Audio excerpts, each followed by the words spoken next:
Okay. What is going on in this one?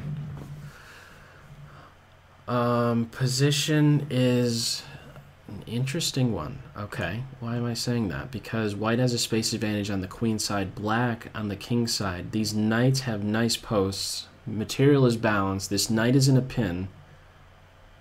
Interesting idea here with the exchange of light square bishops. It permits this knight to have a better chance of landing on d3 and sitting on d3 for at least a move, maybe. You still have to get rid of this knight, but maybe that's not long off. I think a plan for black, I'm seeing more of a plan for black than white here, and it revolves around this d3 square. So I think this is a good idea to keep the queens on the board, just like in the game I played previously. I'm seeing in this situation the white king being more vulnerable than the black king. Black has a space advantage on the king side. This could be very awkward. The knight coming back, having a real close eye on d3. I'm not sure what is going to come of these two pawns. Assuming that they're not even on the board, this is still, whether they're on the board or not, d3 is a big problem.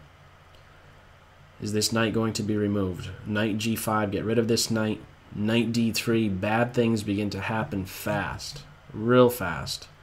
It's hitting the rook and constraining the queen to the defense of f2. H takes g is fine. Taking with the queen, well, black would still be needing a flight square, so now black has that flight square, and now the knight is in a position. It's taken several moves to get to this point, all just for a single square. d3, the light square bishop exchange, the removal of the knight on f4. Black has finally done that, and, well, white is being a pest. However, there was an opportunity for a check followed by a check here, and the rook would have been picked off. There was a tactical shot that black had that was missed. The rook was pinning the knight, but rook check, king h2, and then a knight check. The queen could have taken the rook.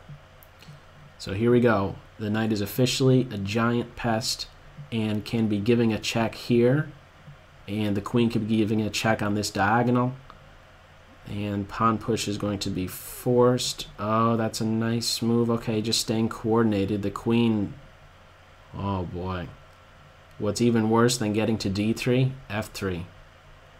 The rook and knight alone could mate the king if it's allowed to get there. In fact, this knight, just taking this knight, if the queen could somehow sack herself for the knight, it's a mate in two. Knight f3, rook g1. Something to be aware of. Okay, however, we're getting mate right here. Oh, f7 followed by mate. Oh, that stings. Oh, man. Oh.